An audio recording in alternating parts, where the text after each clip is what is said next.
Ilusi emas di tepung Karagenan. Bayangkan sebuah komoditas yang dijuluki emas hijau. Istilah ini bukan cuma soal warna varietas Euchauma cottoni yang dominan di perairan kita. Ini soal likuiditas. Bagi ribuan rumah tangga di pesisir NTT, rumput laut adalah ATM mereka. Dunia butuh NTT. Perairan yang bersih dan salinitas stabil di sana menghasilkan kualitas yang hampir mustahil direplikasi oleh produsen global manapun. Tapi di balik julukan mentereng itu, tersimpan sebuah ironi yang brutal. NTT adalah produsen terbesar kedua di Indonesia. Namun, provinsi ini dan kita semua sebagai sebuah bangsa masih terbelenggu dalam jerat ekspor bahan mentah. Kita punya raksasa, tapi raksasanya sedang dipaksa tidur.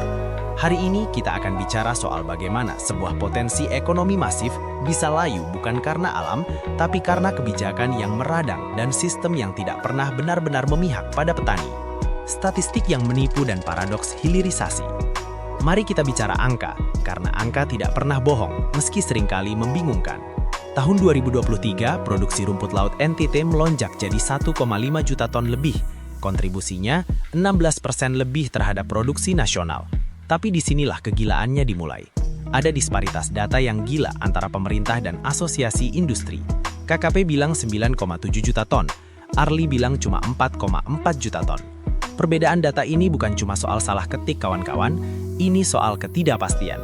Investor mana yang mau bangun pabrik kalau pasokan bahan bakunya saja masih jadi misteri? Lalu muncul istilah keren, hilirisasi. Kita sering dengar ini di pidato-pidato pejabat. Teorinya indah. Kalau kita olah rumput laut kering jadi refined Karagenan, nilainya naik 210%. Kalau jadi agar-agar, naik 360%. Tapi realitanya, tahun 2023 kita malah impor Karagenan senilai 46 juta dolar lebih. Kita punya bahannya, kita jual murah ke luar negeri, lalu kita beli lagi dalam bentuk tepung dengan harga selangit. Ini bukan sekadar inefisiensi, ini adalah kegagalan logika industri. Pergub 39 tahun 2022, ketika kebijakan menjadi bumerang. Puncaknya terjadi pada tahun 2022. Niatnya mungkin mulia, memaksa hilirisasi lewat aturan. Keluarlah Pergub nomor 39 tahun 2022.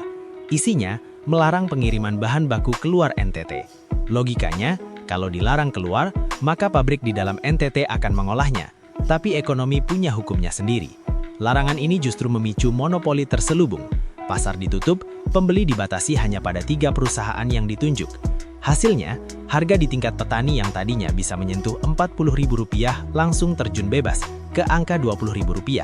Petani meradang, stok menumpuk karena perusahaan yang ditunjuk tidak sanggup menyerap semua hasil panen. Ini adalah contoh nyata bagaimana intervensi negara yang terlalu agresif tanpa kesiapan infrastruktur justru menghabisi rakyatnya sendiri. Ancaman nyata, perubahan iklim dan ice. Dan seolah masalah kebijakan belum cukup, alam memberikan peringatan keras. Fenomena ice. Penyakit ini membuat rumput laut memutih, rapuh, dan hancur. Penyebabnya, krisis iklim. Suhu laut naik, salinitas kacau. Di Saburai Jua, ribuan pembudidaya menghadapi resiko gagal panen karena pola musim yang tidak lagi bisa ditebak. Inovasi seperti kultur jaringan dan metode deep water cultivation mulai diuji coba untuk melawan panasnya laut. Tapi sekali lagi, semua inovasi ini butuh modal, butuh teknologi, dan yang paling penting, butuh harga jual yang stabil agar petani punya nafas untuk berinvestasi pada teknologi tersebut. Menunggu raksasa itu bangun. Rumput laut NTT dicari dunia karena kualitasnya superior.